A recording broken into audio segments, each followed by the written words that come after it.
donc nous allons vous parler des écarts de représentation entre hommes et femmes dans les médias d'information. C'est vrai pour vous aussi, hein, je crois. Voilà. Donc, voilà, nous allons vous présenter en fait deux enquêtes qui reposent sur des méthodologies qui sont différentes. J'aime à dire qu'elles sont complémentaires et en plus convergentes, ce qui n'est pas rien. Donc, en fait, Gilles Bastin et Ange Richard travaillent à l'université de Grenoble. Je ne connais pas votre laboratoire, mais vous allez nous le rappeler. Non, il ne le rappelle pas. Non, pardon, non, on le fera peut-être en... Voilà. Et moi, je travaille à l'université Toulouse de Jean Jaurès et mon laboratoire, c'est le LERAS, Laboratoire d'études et de recherche appliquées en sciences sociales. Donc voilà, on va vous présenter deux types d'études, encore une fois, qui sont très différentes. Moi, je vais vous présenter une étude intitulée GMMP, Global Media Monitoring Project. C'est une étude mondiale dont les prémices sont éminemment politiques et qui ont pour objectif d'œuvrer à la transformation des rapports sociaux. Donc je crois que c'est très important d'avoir le cadrage historique qui a permis à l'étude de débuter et de se déployer. Donc, je sais pas, on a dit qu'on se donnait quoi, un quart d'heure, 20 minutes. Donc franchement, arrêtez-moi parce que je ne vais pas gérer à la fois le... Pardon ? Le micro n'est pas branché ? Si, non ? Si. Bon, je vais parler plus fort. Voilà. Donc, alors, première chose, sur ce GMMP Global Media Monitoring Project, c'est, comme on dit, une opération monde, puisque c'est une étude qui a lieu tous les 5 ans depuis 1995 et qui s'adresse à l'ensemble des pays du monde. Actuellement, 116 pays sont impliqués dans cette étude qui recouvre à peu près 85% de la population. Alors, vous comprenez bien que compte tenu de l'ampleur de cette étude, on ne peut pas travailler sur une durée extrêmement longue, hein, puisque ça mobilise un nombre de personnes tout à fait considérable. On y viendra en termes de coût humain de cette analyse. Donc, cette étude a lieu un jour donné de l'année, une fois tous les 5 ans. Alors, comme je le disais, c'est un projet qui est à la fois politique et scientifique. Politique, pourquoi ? Parce que l'idée de mener cette étude au niveau mondial a germé lors de la conférence de Mexico de 1975. Certains d'entre vous le savent peut-être. C'est cette conférence qui a lancé la décennie, qui a lancé pour les Nations Unies la décennie pour les droits des femmes. Le constat qui a été fait au niveau de cette conférence, c'était que les progrès en matière de représentation des femmes, de présence des femmes dans tous les domaines de la société étaient extrêmement lents et ils ont donc considéré qu'il était bon de faire le point tous les 5 ans. Donc après cette fameuse conférence de Mexico de 1975 a eu lieu la conférence de Copenhague, la conférence de Nairobi et enfin la fameuse conférence, je dis fameuse parce que pour les féministes c'est un moment qui compte, hein, qui a été mémorisé, la fameuse conférence de Pékin, Beijing 95, qui a marqué le coup d'envoi de tout un tas d'études, notamment s'agissant de la représentation des femmes dans les médias. Alors pourquoi Beijing 95 ? Parce que cette conférence correspondait en fait, je crois, au 50e anniversaire des Nations Unies, c'est pas je crois, correspondait au 50e anniversaire des Nations Unies et les pays se sont trouvés extrêmement nombreux à être présents et à signer la nécessité de prendre en compte la question de l'égalité de genre dans toutes les politiques qui étaient mises en œuvre au sein des États-nations. C'est ce qu'on appelle le gender budgeting, le gender mainstreaming. La France a un peu traîné des pieds. Mais bon, l'un des 12 points qui a été ratifié par l'ensemble des pays membres portait précisément sur la place des femmes dans les médias. Alors, comme vous vous en doutez, c'est pas tombé du ciel, hein. Pour que ce point soit abordé, il a fallu qu'il y ait un intense travail d'information, de pression, certains diront de lobbying en amont, pour que ça figure dans ces points d'engagement du GMMP. C'est comme ça qu'est née cette fameuse étude mondiale et quinquennale. Alors aujourd'hui, où en est-on ? Donc 2020, cette étude existe depuis 1995, c'est donc la 6e étude. Vous voyez que les pouvoirs publics sont partie prenante, non seulement ONU Femmes, mais aussi le ministère des Droits des Femmes qui nous a soutenus cette année de façon assez forte pour mener ce travail. Alors le rapport français que je vais brièvement présenter devant vous a mobilisé 51 personnes, pour la plupart des universitaires. Alors, nous avons constitué, comme on le fait quand on travaille sur des questions comme ça, un corpus de médias, aussi large que possible, mais pas trop large non plus pour qu'il puisse être analysé avec les moyens manuels qui sont les nôtres. Donc, nous avons travaillé sur un corpus de 10 journaux, donc 10 titres de presse, 10 stations de radio, 10 chaînes de télévision, 14 fils Twitter et 7 fils numériques, dont des pure players. Donc, en gros, pour avoir un ordre d'idée de la masse d'informations que cela représente, qui n'a probablement rien à voir avec celle sur laquelle vous travaillez, mais on n'a pas les mêmes outils et c'est ce qui sera intéressant à confronter. Donc, on a cet ensemble, ce corpus mobilise à peu près 30 000 journalistes. Il étudie à peu près 30 000 nouvelles et il mentionne à peu près 60 000 personnes. Donc je dis 30 000, 60 000, c'est assez facile à retenir et ça donne une idée du volume représenté. Alors on était très impatients de travailler sur cette étude du GMMP, la précédente, ayant eu lieu avant MeToo. Donc on s'est dit, avec l'ébranlement MeToo, on va sans doute voir comment ça se traduit dans les médias. Il y a quand même une prise de conscience effective très nette, notamment au sein des rédactions, hein, qui ont été pour certaines actives, pour d'autres interpellées, pour beaucoup actives et interpellées. Donc on était assez impatiente de voir ce que ça allait donner. Donc 2017, Balance ton port, MeToo. C'est vrai que notre enthousiasme a été un peu douché par l'affaire de la Ligue du LOL en 2019 qui nous montrait que bon, voilà, les pesanteurs étaient bien là, mais en même temps c'est sorti, peut-être grâce justement à Balance ton port.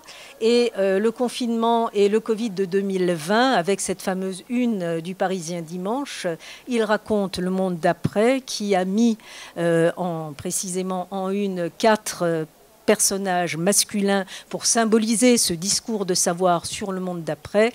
Voilà, nous a incité quand même à un petit peu de prudence et nous a fait penser que ce monde d'après ressemblait singulièrement au monde d'avant. Alors, cette étude du GMMP a lieu un seul jour, une fois tous les 5 ans. C'est une limite, mais on explique aussi les raisons pour lesquelles ça ne peut pas être plus important. Je l'ai dit tout à l'heure, hein, c'est un travail qui est en partie automatique, mais qui repose en partie sur une approche des données par des individus.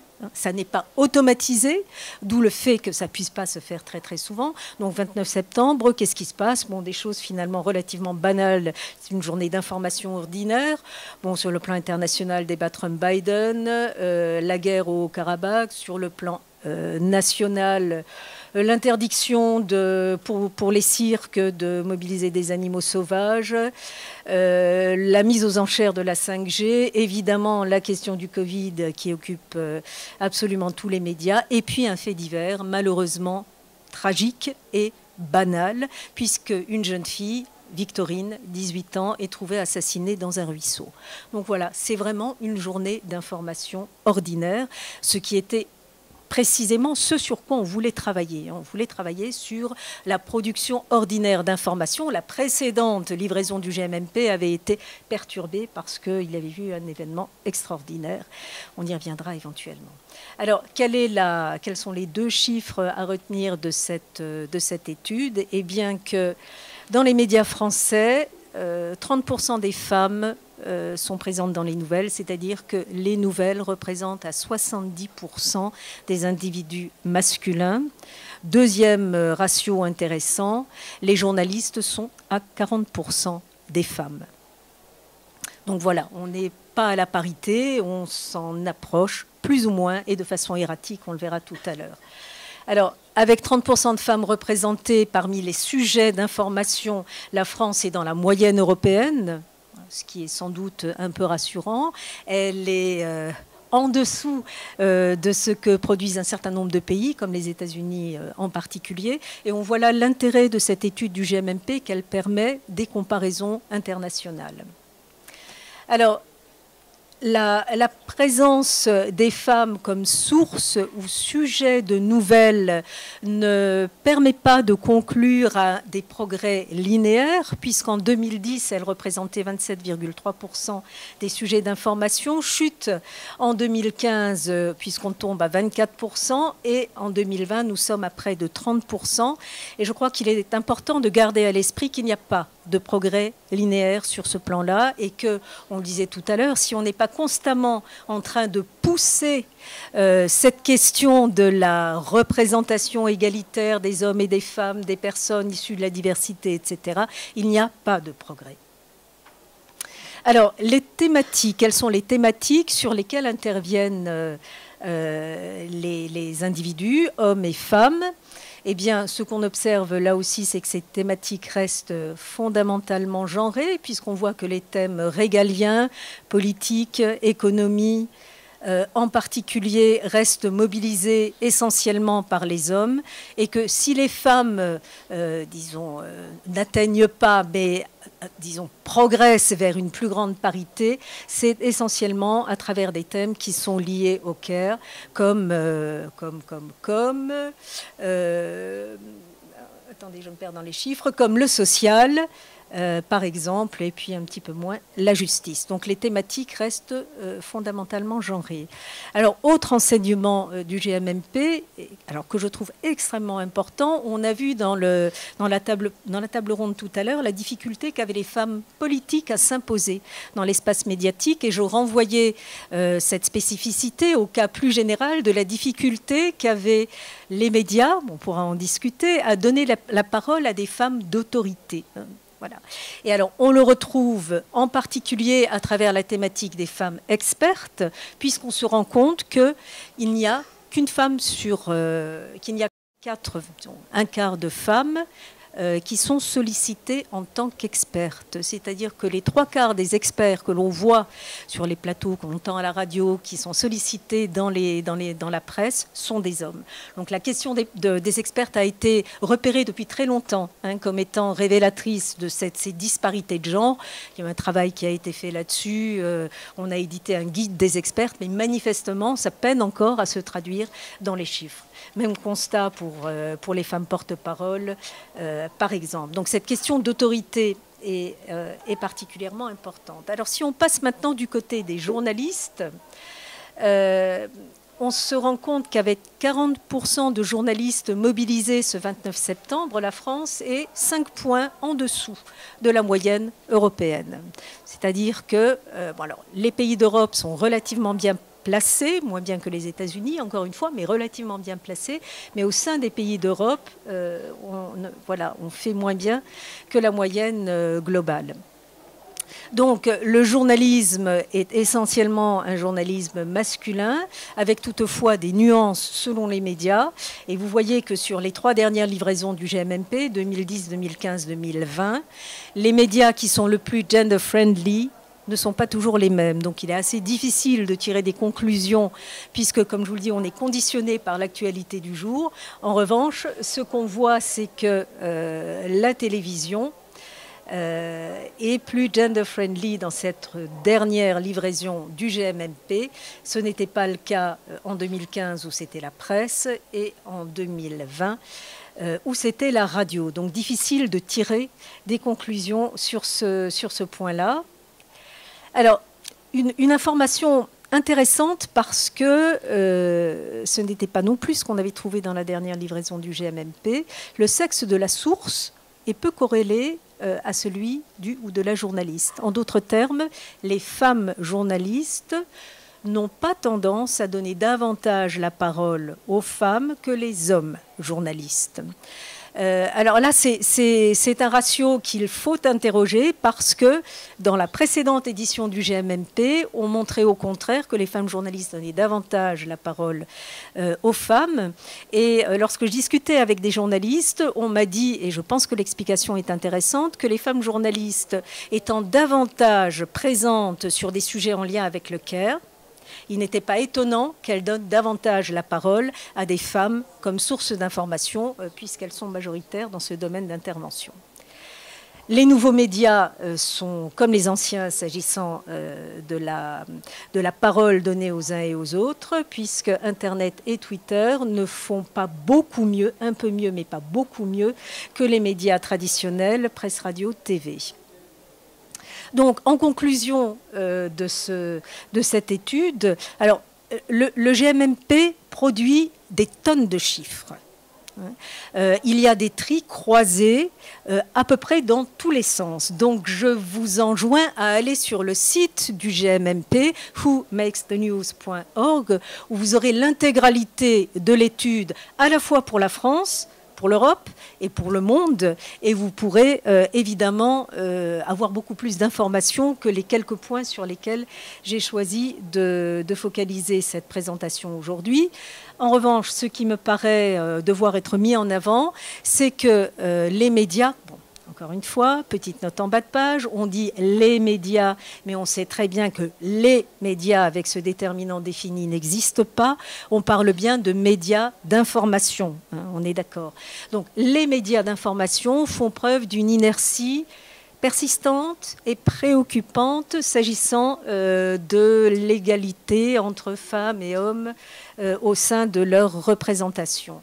Les hommes, en effet, sont toujours au cœur de l'actualité. Ils sont 70% des sujets d'information, 76% des experts, 61% des journalistes.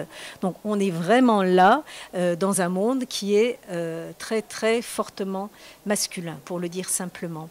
Les rôles et les fonctions, on l'a vu à travers les thématiques, restent elles aussi massivement genrés. Le plafond de verre concerne aussi les journalistes. Il est difficile dans ces conditions de parler de progrès, malgré une prise réelle de certaines rédactions, notamment depuis MeToo. On a là un représentant de l'AFP, et l'AFP a réfléchi sur ces questions, continue de réfléchir sur ces questions, Mediapart aussi. Donc il y a réellement une prise de conscience et une volonté certaine de travailler sur ces inégalités, mais cette prise de conscience peine encore à se traduire dans les chiffres, sur le plan quantitatif en tout cas. Il n'est pas indispensable non plus, enfin, je veux dire, on ne peut pas non plus compter sur le temps, puisqu'on a vu que ces progrès n'étaient pas linéaires. Alors, outre cette inertie qu'il est absolument indispensable de pointer, il y a aussi quelques raisons d'espérer, et je voudrais là vous soumettre, mais c'est vraiment comme ça qu'il faut le prendre, vous soumettre quelques points qui nous paraissent pouvoir être discutés avec les journalistes, avec les rédactions, avec les médias, pour voir quels sont ceux qui seraient le mieux à même d'amener à non seulement à une prise de conscience, parce que je pense qu'elle est là, mais qui se traduisent dans les chiffres de représentation. Donc c'est vraiment une espèce d'appel que je vous lance. Donc, premier point, intégrer la question des inégalités de genre dans la formation professionnelle, initiale et continue des journalistes, et promouvoir des rédactions responsables. La question du name and shame a été très souvent évoquée, que ce soit par le Haut Conseil à l'égalité, que ce soit dans d'autres instances. Que pensez-vous du name and shame? On a vu par exemple que le Parisien aujourd'hui, dimanche, avait été shamé de façon extrêmement forte. Est-ce que ça a servi à quelque chose? Est-ce qu'on peut généraliser ce procédé? Bon. Voilà, c'est un point que je vous soumets. Nous pensons qu'il est important de poursuivre le travail de monitorage régulier des médias et d'en assurer la publicisation. Avec un bémol toutefois, je ne sais pas qui vous êtes, mais très souvent, nous sommes amenés à faire ce travail de publicisation auprès de personnes qui sont déjà sensibilisés à la question. Donc, moi, j'ai souvent le sentiment finalement, de parler dans une espèce d'entre-soi confortable, sympathique, mais qui ne fait pas vraiment avancer les choses. Donc voilà, que pensez-vous de ce point et comment, si vous en êtes d'accord, le dépasser ? Il faut évidemment inciter les pouvoirs publics à s'engager. A été, là encore, très souvent évoquée la question du gender budgeting, à savoir pénaliser les médias qui ne font pas ce travail au sein de leur rédaction, ou alors valoriser les médias qui le font. Donc, que pensez-vous de cette suggestion ? Et puis, bien sûr, alors des points sur lesquels il me semble qu'il est difficile de ne pas être d'accord, promouvoir l'égalité de genre dans l'éducation initiale, l'éducation aux médias, bon, vous connaissez tous le CLEMI, et la vigilance citoyenne. En tout cas, ce qui est certain, c'est que journalistes, fémocrates, militantes, chercheurs, publics des médias doivent conjuguer leurs efforts pour que les médias rendent compte de la diversité du monde réel. Je pense que chacun dans son coin, on n'y arrivera pas et qu'il faut évidemment faire converger les luttes, diront certains, en tout cas les prises de conscience. Et je pense qu'une initiative comme celle des Assises du journalisme est aussi intéressante sur ce point, parce qu'elle met en vis-à-vis des publics qui émanent de ces différentes formations. Alors, je voudrais terminer avec ces 3 points qui me paraissent importants d'avoir à l'esprit quand on est chercheur, quand on est journaliste. Les médias sont des technologies de genre. La formule technologie de genre a été avancée par la féministe et chercheuse Teresa de Lauretis. Elle part du constat qui est fait par Michel Foucault, qu'il y a un certain nombre de technologies de pouvoir qui qui servent de cadre de pensée à la société à une période donnée. Parmi ces cadres qui permettent de réfléchir les choses, il y a l'éducation, les tribunaux, la famille, qui nous donnent des cadres de pensée et des cadres d'action, et il y a aussi les médias. Donc, Teresa de Lauretis va plus loin et dit les médias, ce ne sont pas seulement des technologies de pouvoir, ce sont aussi des technologies de genre. Alors, en quoi est-ce que ce sont des technologies de genre ? Eh bien, d'abord parce que les médias sont constructivistes. Et ça, je pense qu'il faut vraiment l'avoir à l'esprit. C'est-à-dire qu'ils ne retranscrivent pas un monde tel qu'il existerait en dehors d'eux, ils l'interprètent. C'est-à-dire que tous les journalistes sont porteurs d'une vision du monde qui travaille les informations qu'ils sont amenés à proposer dans leurs médias. Donc cette construction renvoie à leur vision du monde autant qu'à la réalité dont ils sont censés rendre compte. Et je me souviens avoir lu cette formule du chat de Geluck qui est quand même toujours extrêmement éclairant sur l'état de notre société et qui disait la chose suivante: quand on lit le journal, on croit apprendre ce qui se passe dans la réalité. En fait, on apprend que ce qui se passe dans le journal. Et je trouve que c'est puissant à méditer. Deuxième point, les médias sont hyper réalistes. Et c'est évidemment en lien avec la proposition précédente, c'est-à-dire qu'ils minorent les groupes socialement faibles, dont les femmes, mais pas seulement, les personnes racisées, les personnes d'extraction modeste, et ils majorent ceux qui détiennent le pouvoir social, les hommes en particulier. Et puis, troisième point, les médias sont performatifs. Et c'est précisément ce à quoi je voulais en venir, c'est qu'ils sont prescriptifs autant que descriptifs et que ce faisant, ils contribuent à la construction de notre réalité. Ils renforcent ce qu'ils montrent et ils occultent davantage encore ce qu'ils minorent. Et c'est précisément là que se situe la responsabilité des médias dans le monde plus égalitaire que nous voulons construire. Et je voudrais terminer avec cette formule de Geena Davis, l'actrice qui milite très fortement pour une meilleure égalité des genres dans le monde du cinéma et qui dit « If she can see it, she can be it ». Si elle le voit, elle s'y voit. Et qu'il est donc important de proposer à travers les médias un certain nombre de role models qui puissent permettre aux enfants de se projeter. Bref, pour terminer, quelques alternatives à cette une du Parisien dimanche que j'ai proposée, que j'ai projetée en introduction.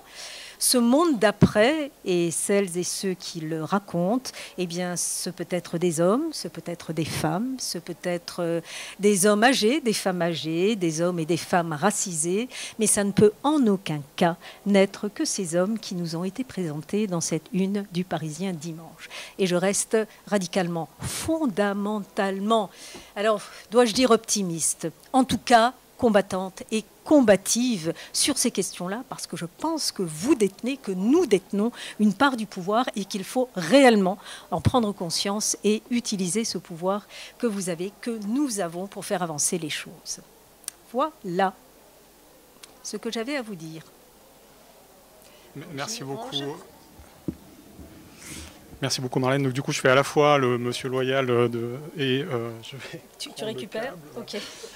Je te donne le tien avant. C'est vraiment de l'auto. Ça, je te le donne avant de l'embarquer. Oui. Ce qui est assez mon genre. Est-ce que vous voyez le diaporama? Alors, c'est pas tout à fait le... Ah si, c'est bon. Voilà. Oula. Parfait. Alors, donc du coup, je suis ravi qu'on ait l'opportunité de vous présenter ce projet qui s'appelle Gender News. Ravi aussi qu'on ait l'opportunité d'en discuter aussi avec Marlène et Coulonguli et toutes les autres personnes qui ont travaillé sur le GMMP, parce que vous allez voir effectivement que c'est une approche qui est assez différente. Et qui en même temps est quand même assez convergente. Il y a quand même 2-3 petits points là, qui m'ont intéressé, sur lesquels on pourrait discuter de différences qui apparaissent. Alors, peu importe, là on va rentrer dans une présentation. Alors quand je dis on, en fait, c'est Ange Richard qui est ici avec moi. Donc moi je suis Gilles Bastin, je suis prof de sociologie. Ange est doctorante en sociologie et en traitement automatique de la langue naturelle. Et puis un collègue qui s'appelle François Porté, qui est prof d'informatique. Et donc effectivement on travaille tous les trois à l'université Grenoble-Alpes. Moi j'enseigne à Sciences Po Grenoble. On est dans les laboratoires PACT et au LIG aussi. Et puis en fait, l'opportunité de ce travail a été rendue possible par plusieurs choses. D'une part, c'est des partenariats, et notamment avec l'AFP et Mediapart, que je remercie aussi de leur soutien sur ce projet depuis assez longtemps. Et aussi le fait que l'université s'est lancée dans un projet d'institut interdisciplinaire en intelligence artificielle, et dans lequel cette idée de faire collaborer les sciences sociales et des spécialistes de l'intelligence artificielle nous a ouvert des possibilités de collaboration qui n'existaient pas jusque-là. Voilà.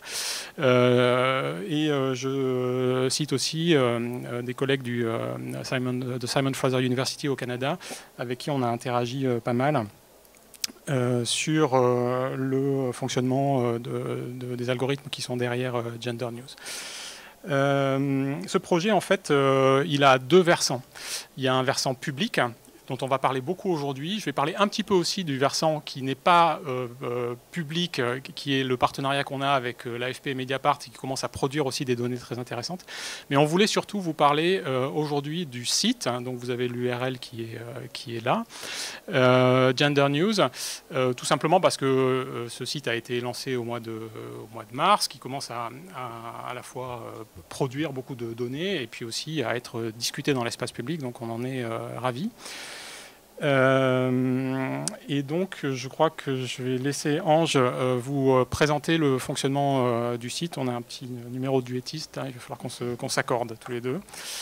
Du coup, je vais passer les diapos si tu veux. Du coup, on va pas sur le site directement.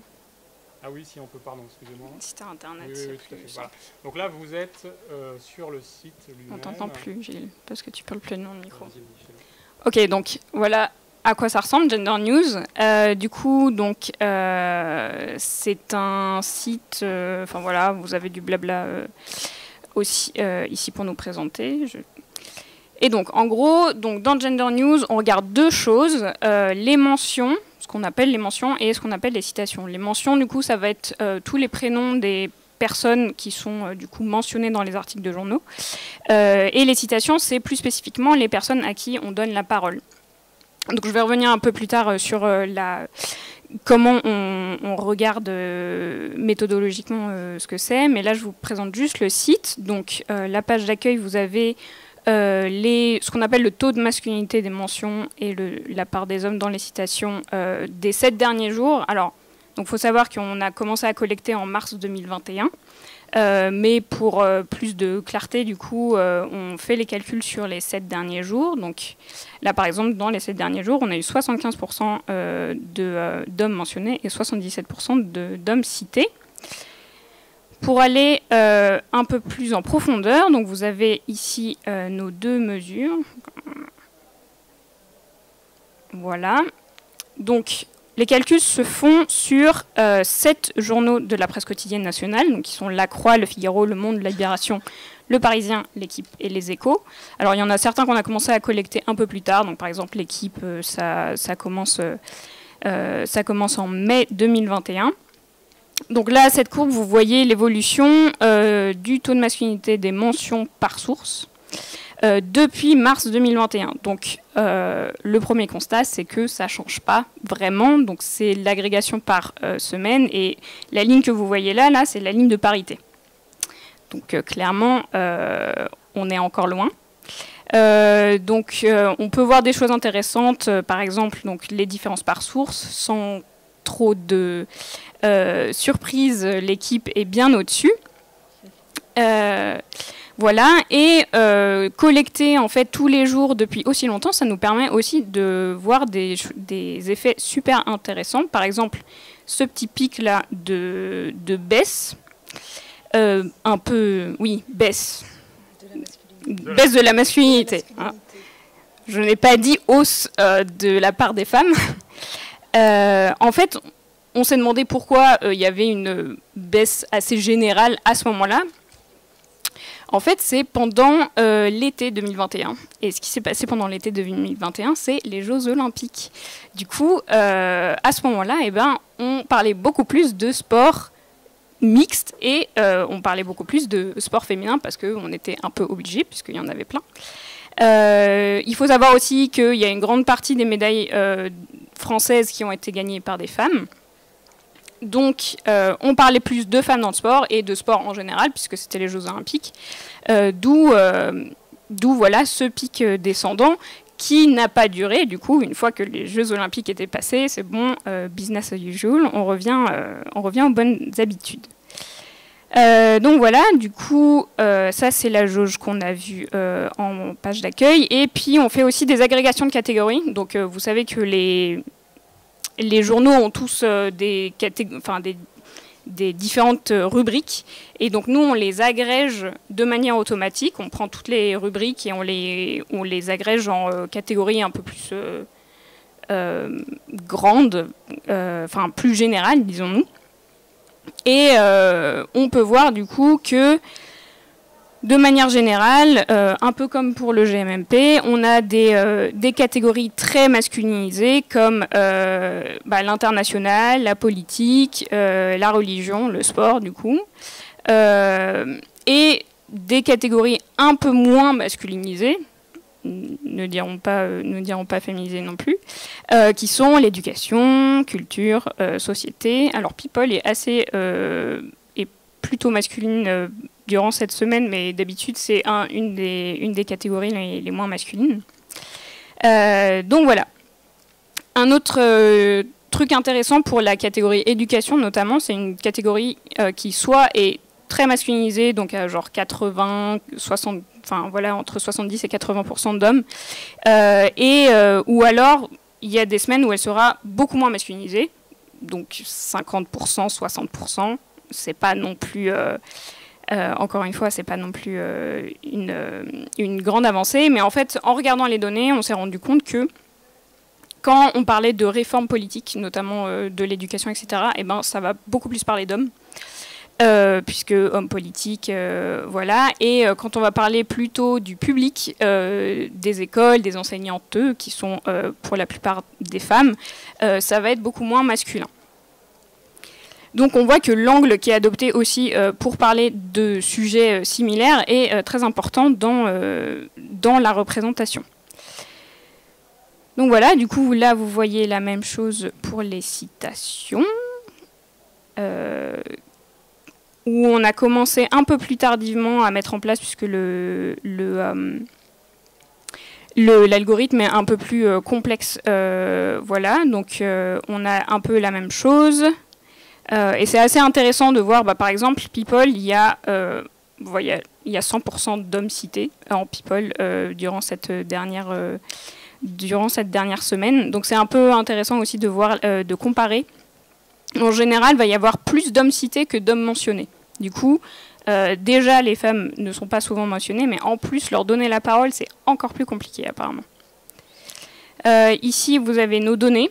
Donc, pour être tout à fait transparent, on montre tous les articles qu'on collecte. Alors, en gros, les articles, on les récupère à partir du fil Twitter.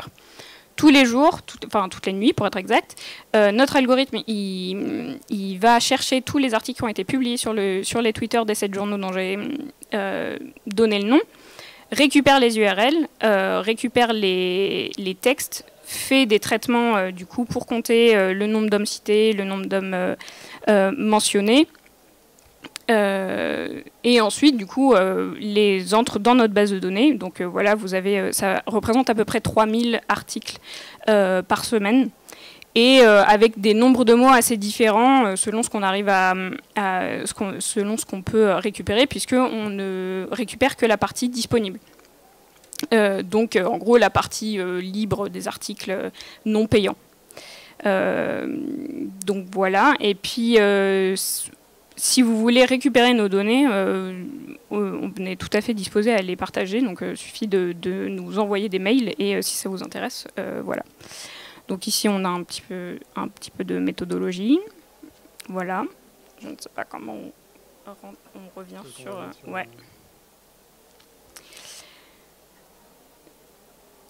Donc voilà, du coup ça c'est le tableau de bord, à quoi il ressemble. Donc comment ça marche? Un peu plus pour entrer dans les détails. Donc on a pris Mediapart en exemple, mais c'est pas du tout...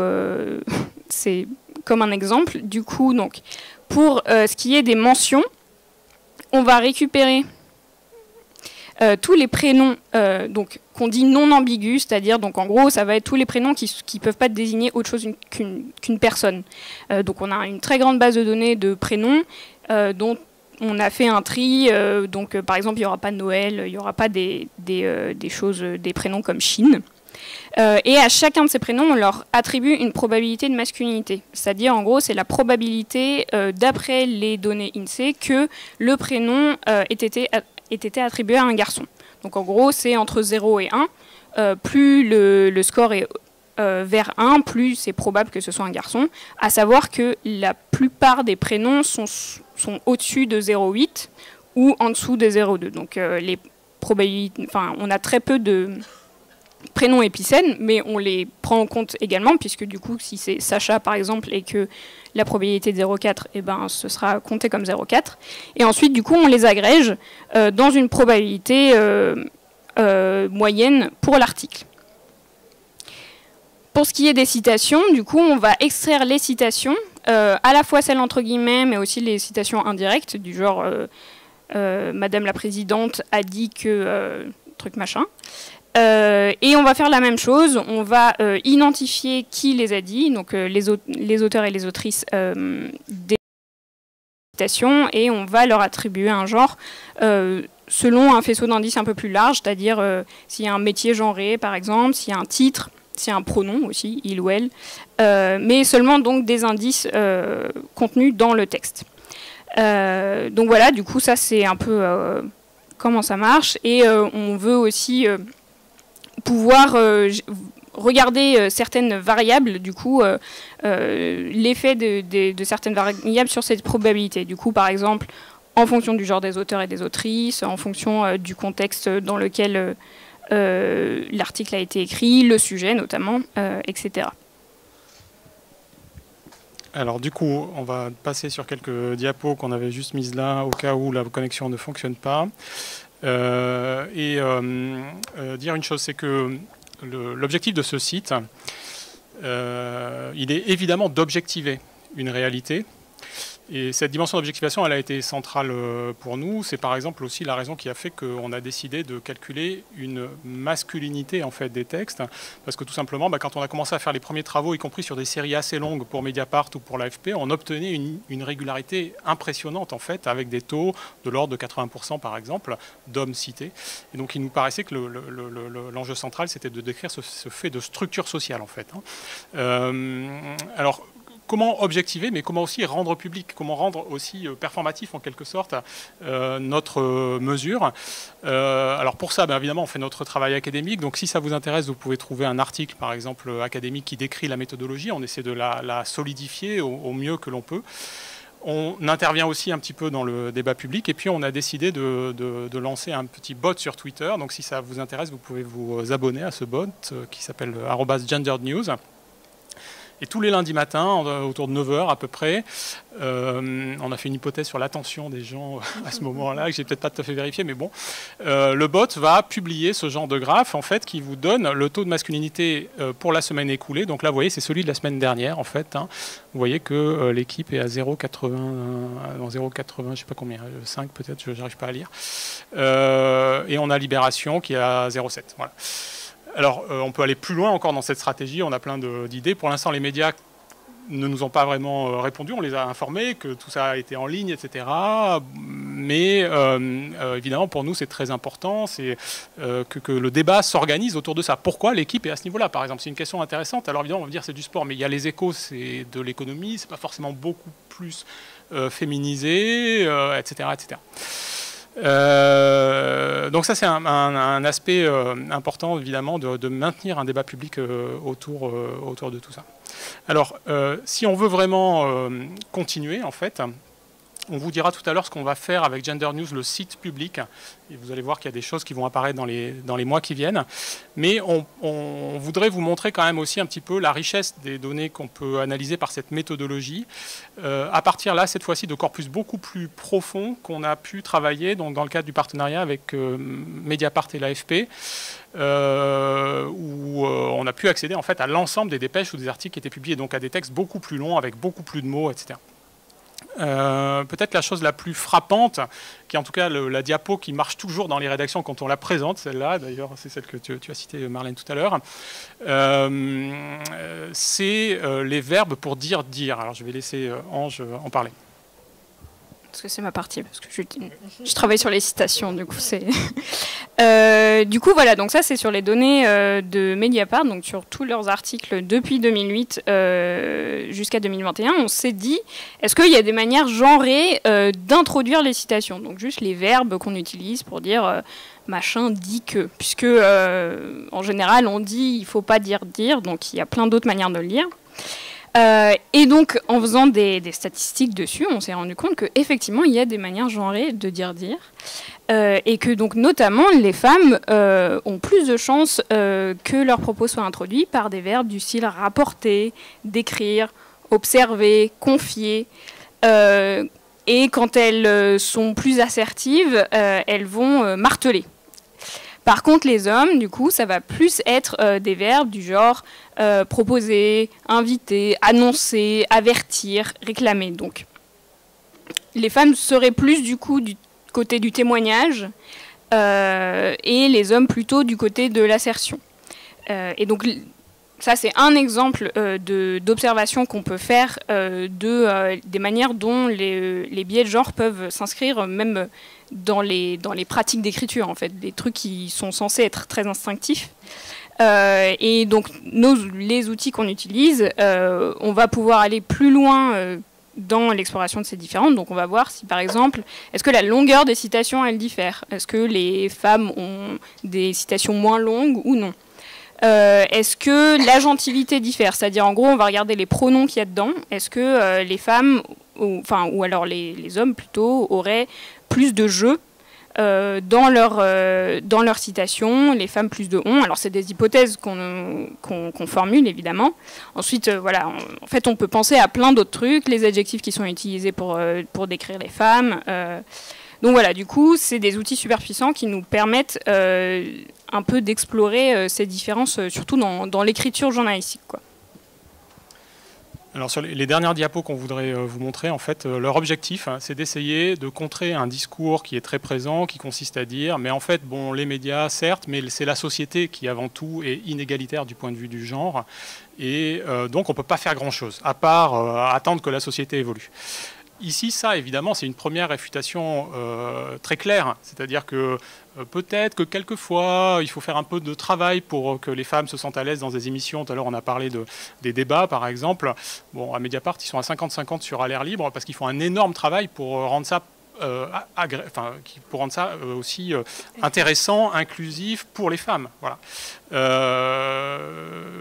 Le choix des verbes, Yves Agnès, dans son manuel, je ne sais pas s'il y a des étudiants en journalisme ici, mais il présente ça comme un problème de synonymie. Ce n'est pas un problème de synonymie, c'est un problème très clairement de stéréotype. Et donc là, on peut faire un travail dans toutes les rédacs pour se dire attention, attention à ne pas répéter ces structures qu'on voit là. Deuxième chose, pour aussi essayer d'aller contre ce discours de « on ne peut rien faire », ici, vous avez l'évolution du taux moyen de masculinité de l'ensemble des articles de Mediapart depuis 2008. Alors, Mediapart est tout à fait d'accord pour qu'on parle beaucoup d'eux, donc on le fait.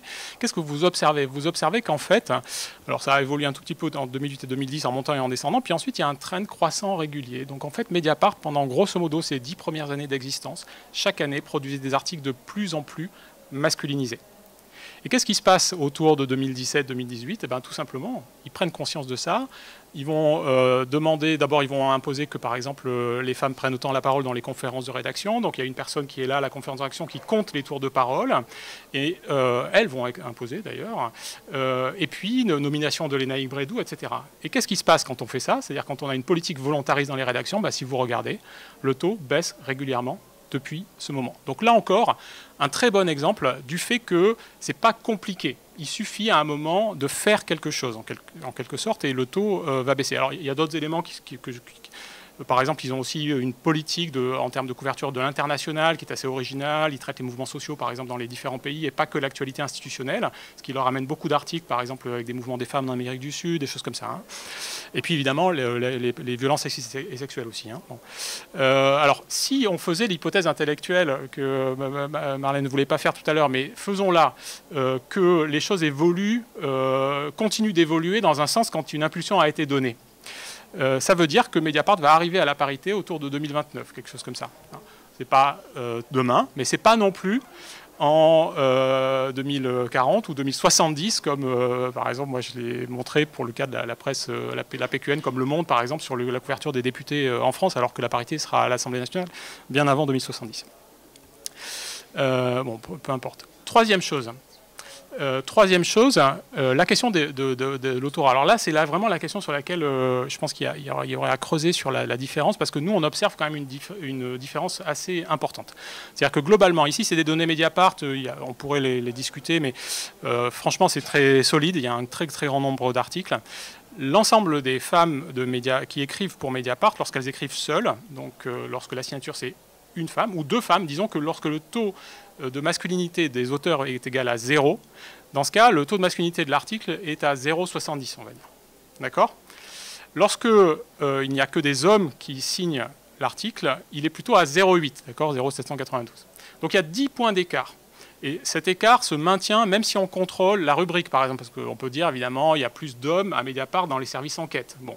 Mais même si on contrôle ça, ça fonctionne quand même. Et le truc assez intéressant, c'est que si vous avez une signature mixte, avec par exemple un homme et une femme, donc le taux de masculinité de la signature sera à 0,5, et bien dans ce cas, en fait, vous avez un taux entre les deux. Donc là encore, ça veut dire qu'une première façon assez simple de faire baisser la masculinité dans les rédactions, c'est de demander aux hommes, par exemple, d'écrire leurs articles avec des femmes. Et vous allez faire baisser de 5 points immédiatement en fait, votre taux de masculinité. Donc j'ai vraiment choisi là, vous voyez, des exemples un peu massifs en fait, et qui montrent qu'on peut aussi faire quelque chose. Parce que je pense que voilà, on n'est pas dans un colloque universitaire, on n'est pas là pour discuter de la méthodo ou montrer qu'on a des super résultats, mais pour essayer de vous dire aussi faites quelque chose en fait. Voilà. Et puis alors là, c'est le seul graphe que j'ai qui vient de l'AFP. Il y a aussi après un enjeu de sujet. Voilà. Ici, par exemple, les les mots-clés en fait, des articles de l'AFP. Et qu'est-ce que vous voyez? C'est assez... J'ai enlevé tout le sport. Hein. Vous voyez que la bourse, par exemple, les marchés, c'est très masculin. Hein. L'Iran est tout en haut aussi en termes de masculinité. Mais il y a des sujets qui sont beaucoup plus structurellement féminins. Hein. Et que du coup, on peut aussi jouer là-dessus quand on veut faire varier, en fait, faire baisser un petit peu son taux de masculinité global, en essayant de s'ouvrir aussi à des sujets sur lesquels on sait qu'on va avoir une couverture plus équilibrée de l'actualité. Par exemple, le climat est un sujet qui globalement ramène des articles beaucoup plus féminisés. Hein. Alors on n'est pas à la parité, hein. Attention, ici vous voyez, je n'ai même pas représenté la parité, hein. On est d'accord, on est toujours à des niveaux élevés de masculinité, mais voilà. Alors, pour la suite, peut-être je repasse la parole à Ange. Du coup, tout ça, ça va évoluer. Donc ça, c'est la première version de notre site qu'on a lancé officiellement en mars 2022. Mais comme je vous ai montré, on collectait depuis bien avant, mais ça prend du temps et des ressources de maintenir un tel site. Du coup, il va évoluer dans les mois à venir. Pour l'instant, on n'a que 7 sources, mais très prochainement, on va en ajouter plein d'autres. Donc 29 pour être exact, parce qu'on veut aussi regarder notamment la PQR, les trucs plus spécialisés, la presse voilà, du style féminine, etc. Donc on va ajouter tout ça. On va aussi faire évoluer méthodologiquement les algorithmes qu'on utilise. Donc par exemple, on va utiliser du machine learning pour faire la détection des citations qui se fait pour l'instant plutôt par règle.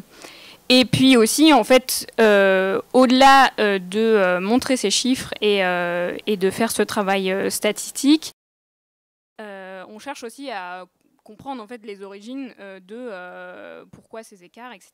Donc, notamment, dans ma thèse, je fais des entretiens sociologiques du coup avec les journalistes pour pouvoir un peu démêler ce qu'on avait dit tout à l'heure, ce qui est dû à des effets donc de système que la société elle est sexiste et ce qui vient donc des routines journalistiques. Donc par exemple le non-renouvellement des carnets d'adresses, de toujours appeler les mêmes personnes, le travail dans l'urgence qui fait que on a moins de temps d'aller chercher des femmes et qu'on va plutôt juste interviewer les hommes qui veulent bien, et puis l'organisation des rédactions, voilà, par exemple l'exemple de Mediapart est assez intéressant sur ce point-là. Donc voilà, du coup, n'hésitez pas à aller regarder notre site et suivre notre bot Twitter, du coup. Et merci, du coup. Voilà.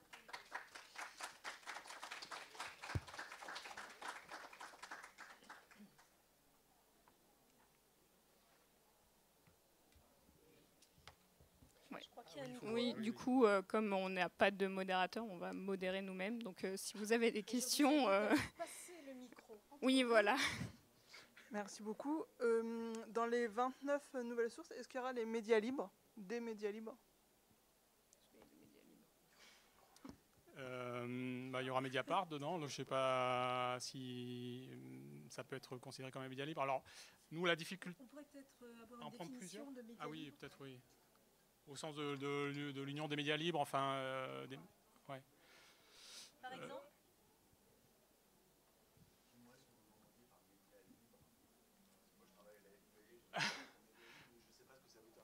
exemple allez-y, peut-être si vous voulez le définir. Mais... Non, c'était juste une question comme ça. Oui. Oui. Il y a une coordination qui réunit des gens comme Fakir et puis tous les médias locaux, alternatifs, associatifs souvent, etc. Alors en fait, nous, pour que ça fonctionne bien, ce qu'on fait, on a besoin quand même qu'il y ait un volume régulier de publication. C'est-à-dire que s'il y a un article par jour, ça va être compliqué de produire des chiffres qui ont qui ont une signification.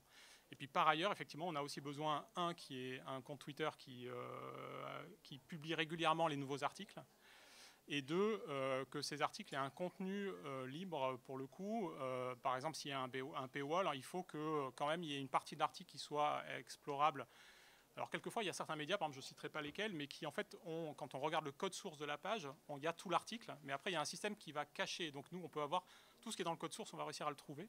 Mais il faut quand même qu'il y ait une partie. Si c'est du pur abonnement, par exemple, où on est bloqué tout de suite, on ne pourra rien faire, en fait. Sauf à imaginer qu'un jour, il y a un service public de la recherche sur les médias et qu'on force les éditeurs à nous laisser accéder. Ce qui serait normal et même prévu par la loi, dans le cadre de la loi pour la République numérique. Mais en France, c'est compliqué la discussion avec les éditeurs là-dessus. Parce que nous, on fait rien de mal, on regarde, on fait nos calculs, on s'en va, on ne prend pas les données, etc. Mais voilà.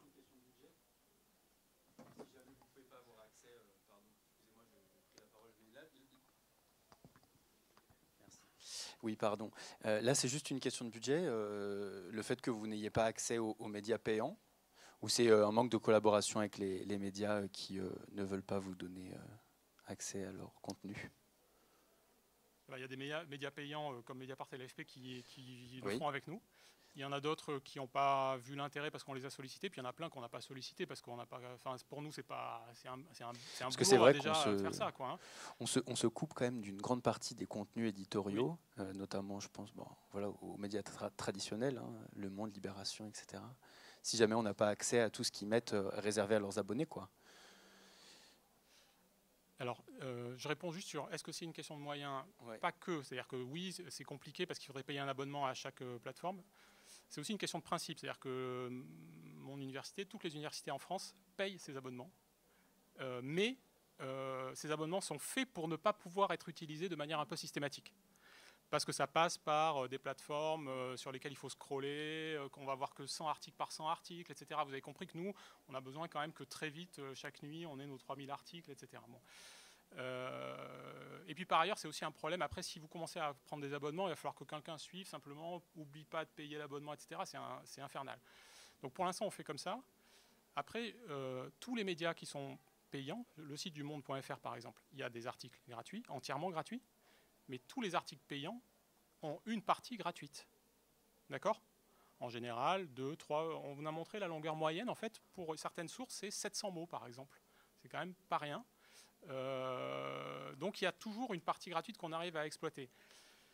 La seule question qui vaut pour nous, c'est est-ce que la partie qu'on ne peut pas exploiter parce qu'elle est après le 5e paragraphe où il va y avoir effectivement le paywall, est-ce qu'il y a des chances qu'elle soit différente des 5 premiers paragraphes?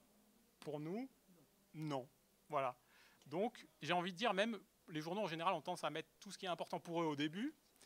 Et donc, pour l'instant, on considère que notre méthode est robuste, même si on n'accède qu'à 4 paragraphes, par exemple. Voilà. Mais... Alors, et sachant que nous, on fait des choses, vous avez vu, c'est un peu massif, c'est pas très fin dans le qualitatif. Donc, on n'a pas besoin d'aller toujours chercher des trucs au fond des articles. Du coup, on peut peut-être revenir sur... Pardon. Non.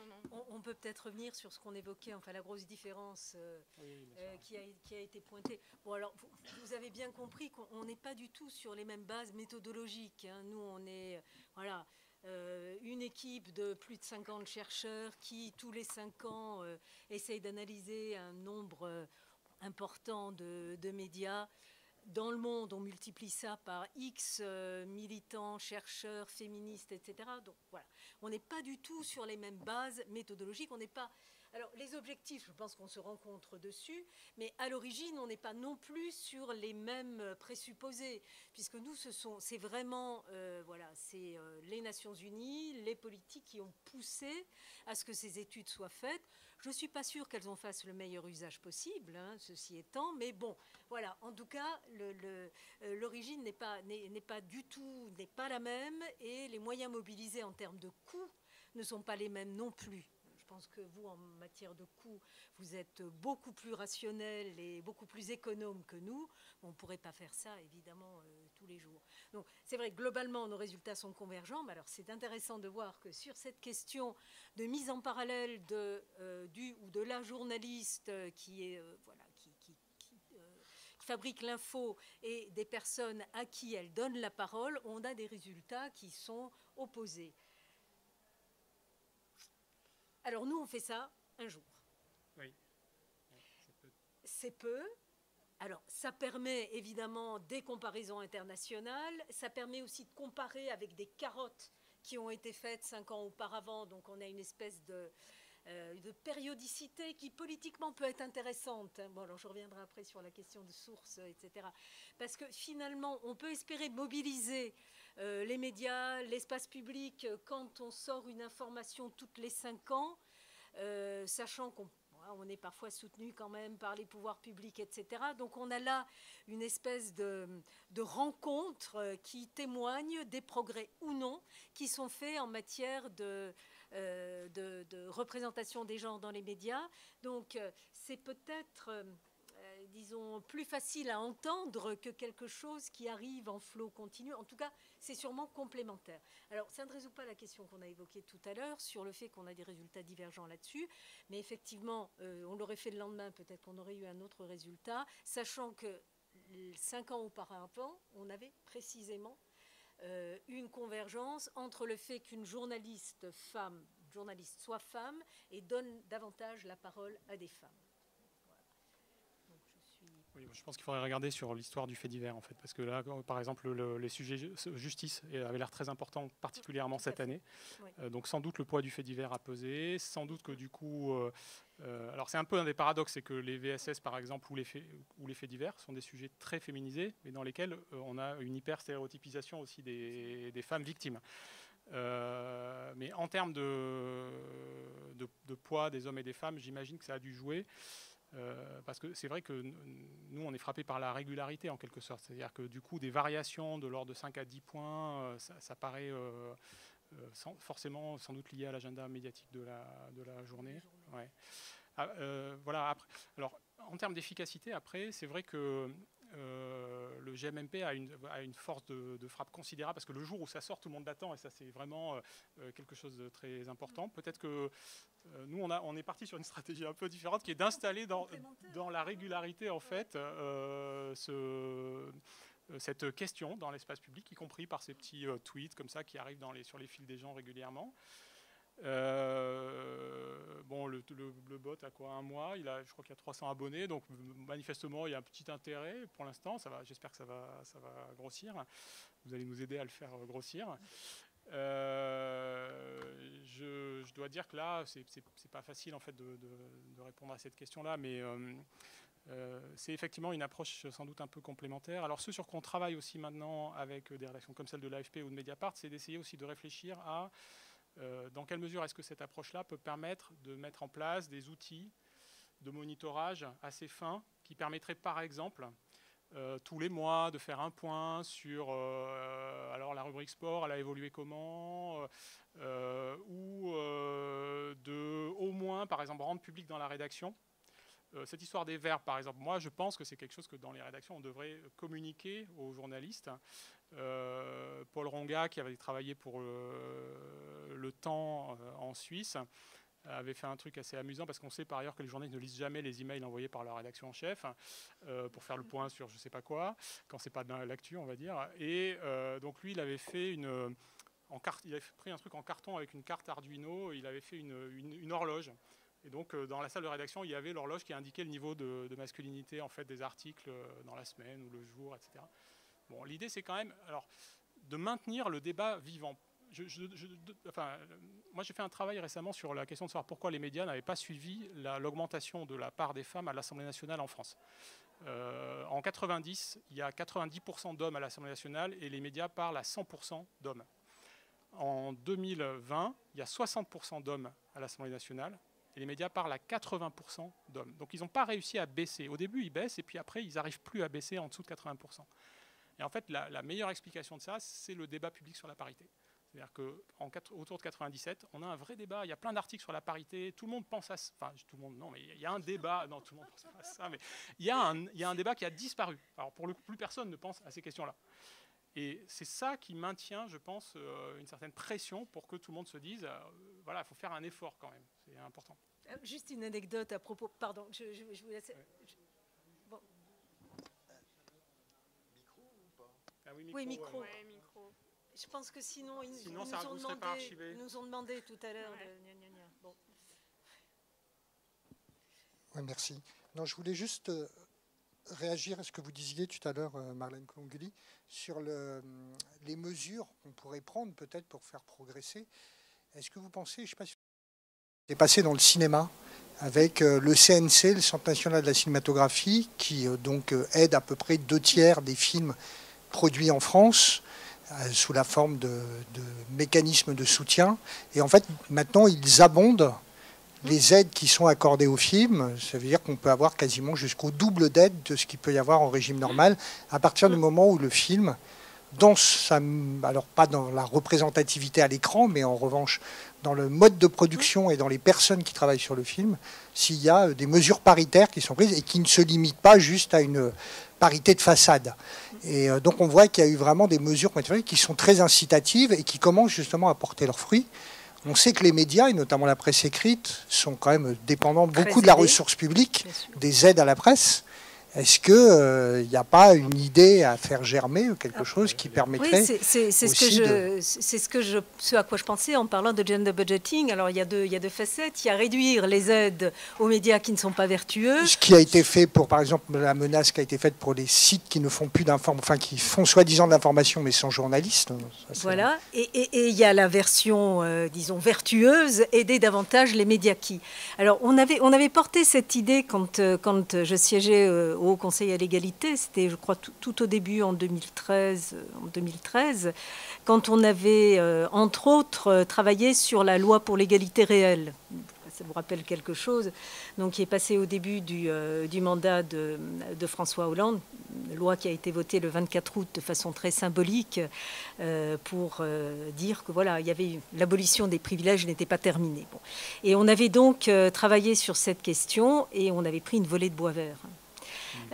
Ça avait été très, très, très mal reçu par les médias avec lesquels on en avait discuté.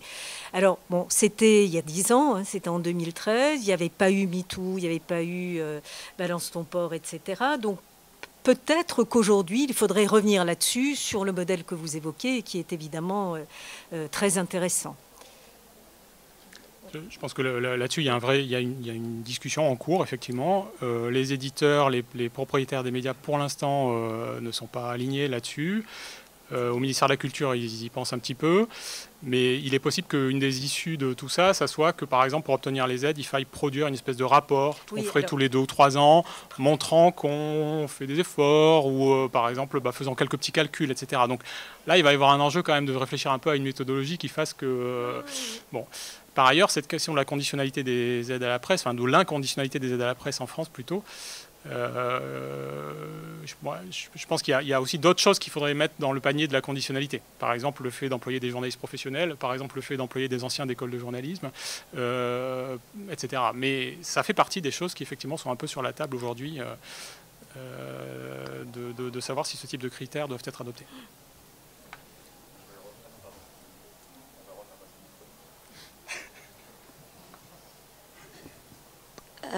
Bonjour, moi j'avais juste une question par rapport quand vous évoquiez tout à l'heure la part de femmes journalistes dans les nouveaux médias.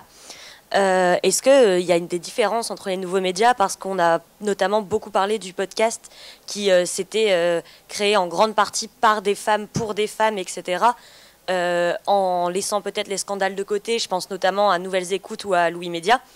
Est-ce que c'est des différences que vous avez pu observer entre les différents nouveaux médias ou pas tant que ça finalement? Alors, je vais vous décevoir, on n'a pas travaillé sur les podcasts. Mais ce qui est sûr, c'est que quand on a discuté avec les journalistes, on avait fait en janvier dernier, on avait fait précisément une grande réunion pour publiciser les résultats du GMMP. Et le titre de cette réunion, qui avait été ouverte par la ministre à l'époque, c'était rester ou partir, faut-il choisir? Puisqu'on avait fait le constat en discutant avec des journalistes que très souvent, les femmes journalistes, constatant qu'elles n'arrivaient pas à faire bouger les choses de l'intérieur, choisissaient de partir et d'ouvrir de nouveaux médias, dont des podcasts. Mais alors, dans le panier du GMMP, on n'en a pas. Donc je ne peux pas vous répondre là-dessus. Ce qui est sûr, c'est que pour beaucoup de journalistes, ça représente une alternative. Alors soit qu'elles restent dans leurs médias, elles essaient de faire bouger les choses, mais elles s'épuisent un petit peu. Et en parallèle, elles ont leur podcast, mais mener les deux en parallèle, c'est souvent très compliqué.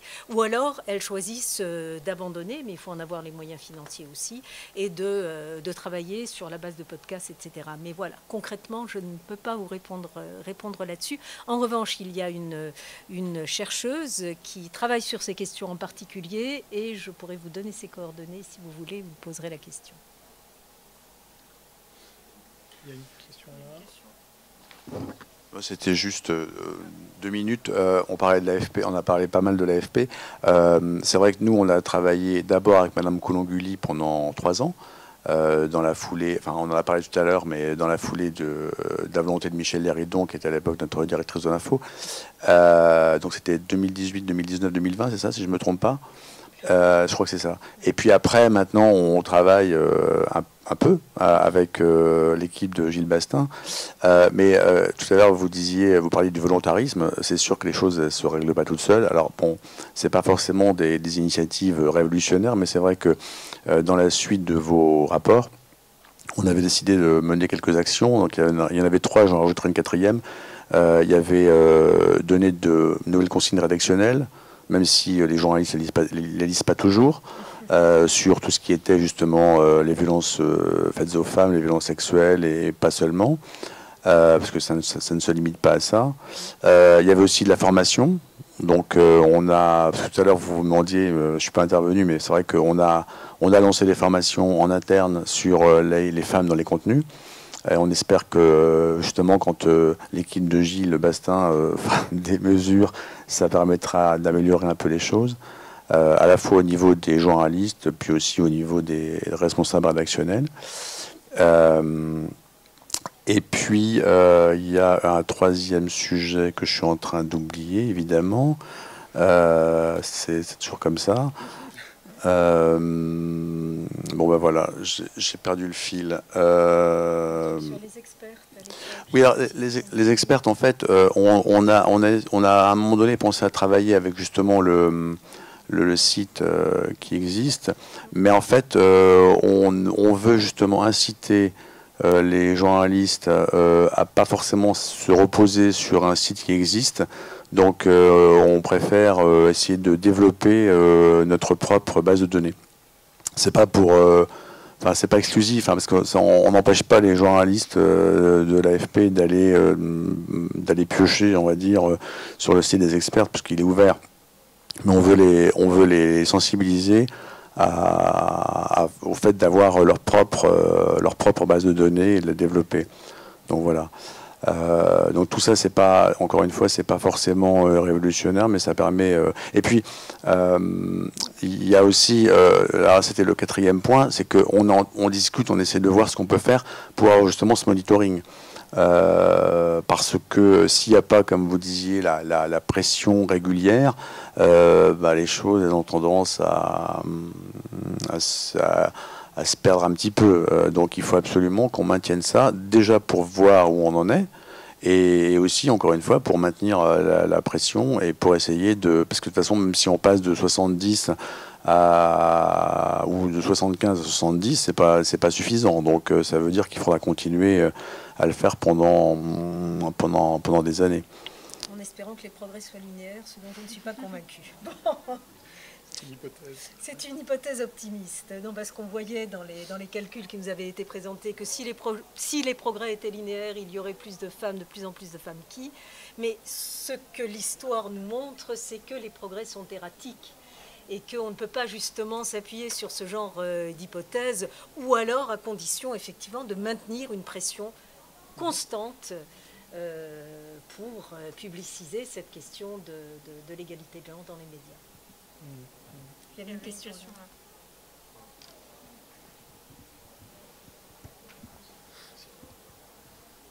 Bonjour, merci beaucoup. Je vais essayer de m'exprimer en français, mais j'ai encore un peu de difficulté. Je suis journaliste libanais et je travaille avec Megaphone. C'est une plateforme alternative et on essaie vraiment de réduire le taux de masculinité, surtout au Liban, parce que la plupart des médias sont... il y a beaucoup de masculinité, on va dire ça. C'est beaucoup plus que ça aussi. Et on a remarqué que, en effet, que quand on parle des femmes, on en parle d'habitude quand on parle de féminicide ou de la journée mondiale de la femme ou bien les Jeux olympiques, par exemple. Ça m'a fasciné, ça, vraiment, parce que c'est là où ces sujets s'imposent. Et je me souviens, il y a une fois, parce qu'il y a la crise économique au Liban, et le gouvernement a décidé d'arrêter les subventions sur les tampons. Et donc, il y avait toute une liste mais on a choisi que celle-là et on l'a mis et on a écrit à propos de ça. Et je pense que ça a été l'histoire la plus partagée pendant des mois. Avec tout ce qui se passe au Liban, les gens ont vraiment aimé cette histoire et ils l'ont partagée beaucoup. Et je trouve que ça a vraiment, ça nous a changé comment la vision des choses. How we approach these things. Oui, voilà. Alors, ce qui est sûr, c'est qu'on dit souvent que sur les médias classiques, sur les médias d'information, le lectorat reste très masculin. Mais c'est aussi parce que les femmes ne figurent pas ou figurent peu, bon, on l'a vu, dans les histoires qui sont racontées et surtout dans la façon dont elles sont racontées, qui est souvent très institutionnelle, etc. Mais effectivement, changer son braquet d'épaule en ayant une histoire ou une information qui soit plus inclusive, ça permet aussi d'avoir un lectorat qui est beaucoup plus diversifié. Votre exemple le montre bien. Bon, enfin, encore qu'on ne sache pas très bien qui a partagé cette histoire, hein. C'est pas si des hommes et des femmes. Mais bon, je pense vraiment qu'il faut aussi avoir à l'esprit le lectorat qui est en attente d'une information qui soit plus inclusive et que ces mesures permettent précisément de nous dire où on en est.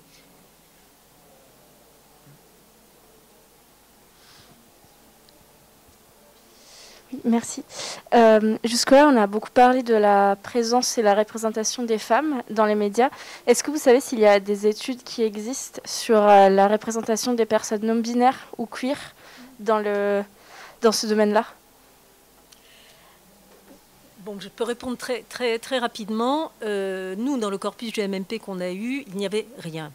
Alors, pour tout vous dire, les sujets portant sur la question du genre en tant que tel, c'était 1% des sujets. Et ces sujets portaient principalement sur des questions de violence sexuelle, etc. Mais la question des personnes non binaires, LGBTQIA+, non, pas du tout. Je ne sais pas ce que vous avez dans votre corpus. Non, nous, du coup, c'est pareil. En plus, comme on traite des quantités de données extrêmement grosses, statistiquement, en fait, c'est malheureusement très non significatif la part des articles qui parlent de personnes non binaires. Et en plus, comme on utilise des indices dans le texte en fait pour récupérer le genre des personnes, en fait, à part les prénoms, c'est assez difficile de détecter si les personnes ont des donc notamment sur les mentions, ça pourrait se voir puisque sur les mentions, comme on détecte la probabilité on détecte à quel point les prénoms peuvent être épicènes. Ça peut être un indice, mais en fait, faudrait corréler ça avec plein de pronoms, etc. Sauf que l'écriture inclusive, notamment, il n'y a pas du tout de normes, donc c'est très difficile d'édicter des règles algorithmiques qui permettraient de récupérer toutes les formes possibles de pronoms qui pourraient être utilisés, en tout cas pour des personnes non binaires. Et en plus, je pense qu'effectivement, c'est malheureusement quelque chose dans les grands médias qui est encore très très marginal. Du coup, non, on n'a pas regardé en détail sur ça, mais je pense que vraiment, on n'aurait pas vraiment de données, même sur la quantité d'articles qu'on a récupérés dessus. Ça a été fait en Suisse. Il y a si ça vous intéresse, envoyez-nous un email. Enfin, il y a un journal suisse qui a essayé de le faire, effectivement. C'est pas évident à faire. Oui. Je peux peut-être ajouter deux choses. Alors, ce n'est pas directement sur des personnes non binaires. Dans cette édition du GMMP 2020, on avait... Alors, comme vous l'avez bien compris, c'est une étude mondiale. Donc, j'allais dire que le cadre de réflexion est très contraint, puisqu'il faut que chaque pays, chaque média puisse rentrer dans des éléments susceptibles d'être comparés. Mais on a eu droit dans cette édition à des questions personnalisées. Et nous avons choisi, pour cette édition du GMMP, en France, de travailler en particulier sur le cas de l'écriture ou du langage inclusif et sur la question de la diversité. voilà, travailler sur, faire une première approche de la présence de personnes racisées ou pas dans les médias. Et puis, qu'est-ce qu'on peut dire du langage inclusif, de l'écriture inclusive pour ce qui est des médias écrits en particulier. Bon, alors, ça pose un tas de problèmes, même quand... Alors nous, on n'est pas conditionnés par des algorithmes. Bon, voilà, on est là avec notre intelligence individuelle et collective. Voilà, on peut réfléchir un peu différemment, mais c'est quand même assez problématique. Mais deux résultats intéressants sur le cas de l'écriture ou de la parole inclusive. Pour le coup, on a observé que les femmes journalistes l'utilisaient considérablement plus que les hommes journalistes. Donc ça, c'était un point qui va dans le sens d'une plus grande sensibilité des femmes journalistes aux questions de genre. Et s'agissant de la diversité, bon, en France, on est un petit peu dans l'embarras, puisque quand on travaille sur la diversité des personnes représentées, par exemple, dans les médias, c'est finalement la perception des chercheurs qu'on analyse beaucoup plus que la façon dont les individus se positionnent eux-mêmes par rapport à cette question-là. Donc, encore une fois, c'est la position des chercheurs qu'on a travaillé. Donc, les chercheurs ont détecté qu'il y avait à peu près 10% de personnes racisées dans les informations de ce 29 septembre. Et alors moi, il se trouve que j'ai travaillé avec un collègue plus particulièrement sur Polynésie la française, une déclinaison donc de France Télé sur la Polynésie. Et ce qui nous a beaucoup frappé, c'est qu'on a corrélé ça avec le positionnement d'autorité dont ces personnes étaient investies. Et ce qu'on a observé, c'est que si toutes les personnes dépositaires d'une forme d'autorité n'étaient pas blanches, c'est-à-dire qu'il y avait des personnes racisées qui étaient dépositaires d'une forme d'autorité, en revanche, toutes les personnes blanches qui figuraient dans les informations étaient dépositaires d'une forme d'autorité. Voilà, ça montre que le colonialisme a encore de beaux jours devant lui. Sur la question de la racisation, il y a des travaux qui utilisent les prénoms, mais il y a beaucoup de controverses en ce moment là-dessus. Parce qu'il y a énormément de spéculation en fait à partir du moment où vous utilisez les prénoms, surtout quand vous faites ensuite de l'agrégation par aire géographique. Là, on rentre après dans des choses qui sont très sensibles. Et il y a eu à l'INED une quasi-guerre interne là-dessus. Donc, je dirais qu'on laisse ça de côté pour l'instant. Il y a une question oui. là-bas. Ouais. Prenez le micro. Désolé, on va vous. Pas trop loin. Ouais. Merci. Ça marche. Ah oui. Ok, ça marche. Bon, la question que je me posais, c'est est-ce que dans les prochaines années, dans les futures recherches, enfin dans les futurs rapports que vous allez faire, que vous comptez faire, quels sont les points que vous comptez améliorer, revoir dans vos recherches? Et notamment, par exemple, est-ce que vous comptez rajouter, préciser, est-ce qu'on est sur des femmes de milieux favorisés ou non? Est-ce qu'on est sur des hommes de milieux favorisés ou non? En situation de handicap ou non? Parce que la question du handicap, du coup, on l'aborde peu de manière générale, mais enfin là aussi, du coup, dans les autres données, c'est pas évoqué. Enfin, quelles sont les pistes de recherche? Quel est le bilan que vous faites de vos rapports? Du coup, en ce qui nous concerne, effectivement, c'est des hypothèses qu'on aimerait bien explorer. Du coup, ça implique de développer des outils pour pouvoir le faire, donc ça demande pas mal de temps. Mais effectivement, par exemple, sur les positions d'autorité, les statuts, ce qu'on peut regarder au niveau du texte, c'est par exemple les métiers. Donc on va regarder pour les personnes s'il y a des métiers qui leur sont associés, donc si on parle plus de président et de ministre, ou si on parle plus d'ouvriers, de chantiers ou je ne sais quoi. Donc ça, c'est possible. Alors, encore une fois, on travaille vraiment avec les indices du texte. Nous, on n'a pas de base de données externe pour aller voir qui est cette personne vraiment, puisque de toute façon, il y a d'autres études qui le font, qui regardent les personnes, notamment, ils lient à Wikipédia, ils détectent les personnes présentes dans Wikipédia, dans les journaux. C'est intéressant. Après, ça comporte des biais parce que pas tout le monde est sur Wikipédia, du coup. Donc nous, on se concentre vraiment uniquement sur des trucs du texte, mais voilà, donc les noms de métiers, ça peut être un indicateur de la position sociale. Et puis ce qu'on peut faire aussi, c'est la détection du sujet. Donc par exemple, par rapport au handicap, ça va pas être des trucs très fins, mais on peut voir si les sujets qui voilà, se tournent autour voilà, des questions de handicap par exemple, sont plus présents ou non. Voilà. Mais donc ça, c'est vraiment des pistes à explorer, des outils qui demandent quand même qui demandent du temps et voilà. Donc ce serait des choses qui, en tout cas, seraient tout à fait envisageables avec les outils qu'on utilise. Je peux peut-être juste ajouter quelque chose là-dessus. Sur la question de l'autorité en lien avec la position sociale, au moment du Covid, où on a vu cette espèce de paradoxe, notamment à la télévision, que les femmes étaient extrêmement présentes, notamment au niveau des hôpitaux, mais que les seules personnes vers qui les télés tendaient leur micro étaient des chefs de service, etc. On a fait un travail avec deux collègues, Cécile Méadel, qui a coordonné cette édition 2020 du GMMP avec moi, et David Doucan, qui travaille à l'INA. Et donc, on a fait un travail sur les bandeaux, en particulier, et sur la présence des personnes à l'écran. Et on a codé chaque personne en autorité plus, autorité moins. Donc on a fait un travail assez précis là-dessus que vous pouvez retrouver dans la revue en ligne accessible gratuitement qui s'appelle la revue des médias. Donc si vous tapez la revue des médias, je sais pas, Covid avec Doucan, Méadel, Coulon, vous allez tomber dessus. J'ai oublié le nom de l'article.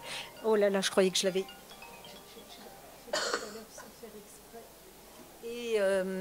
Et on a, dans ces questions individuelles propres à chaque pays que j'évoquais tout à l'heure au niveau du GMMP, on a aussi introduit une réflexion sur la représentation des gens codés autorité plus, autorité moins, alors corrélés au genre, mais corrélés aussi forcément avec le statut. Et donc ce qu'on a montré, c'est que 3 personnes sur 4 dotées d'autorité étaient des hommes, 1 personne sur 4 était une femme. Et il me semble qu'on a fait un développement là-dessus. Il faudrait que vous alliez voir sur les résultats globaux de Who Makes the News à l'onglet France.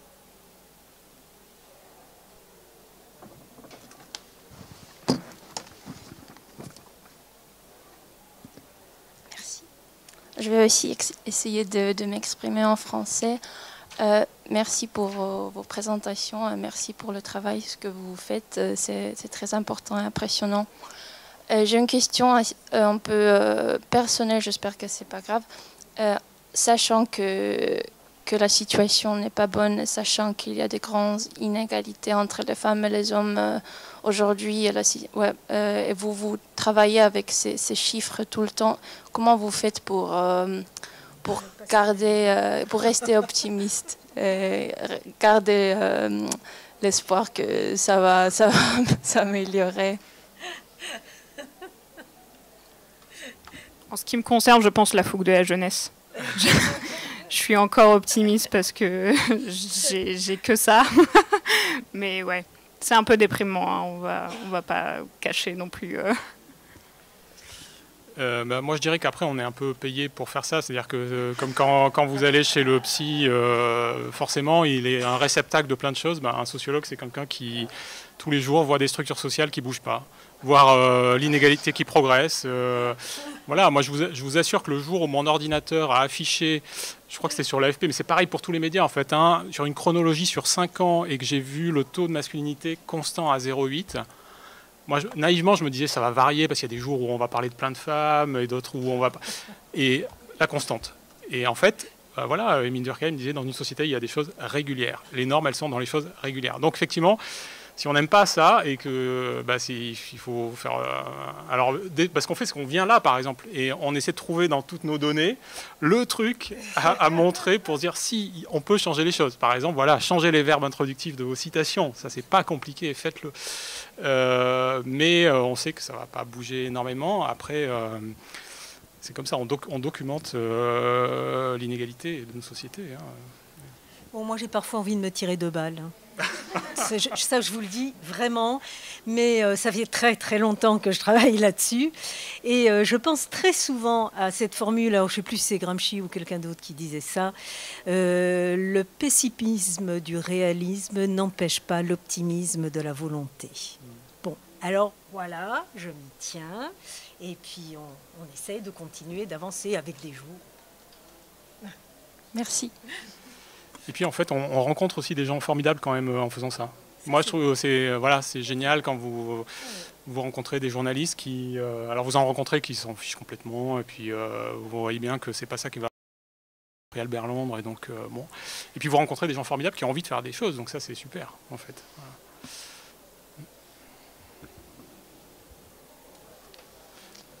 C'est le moment de dire que c'est fini, donc normalement il y a quelqu'un qui dit que c'est fini, donc on va le dire. Tu peux dire que c'est fini. Je dis c'est fini, voilà. Merci.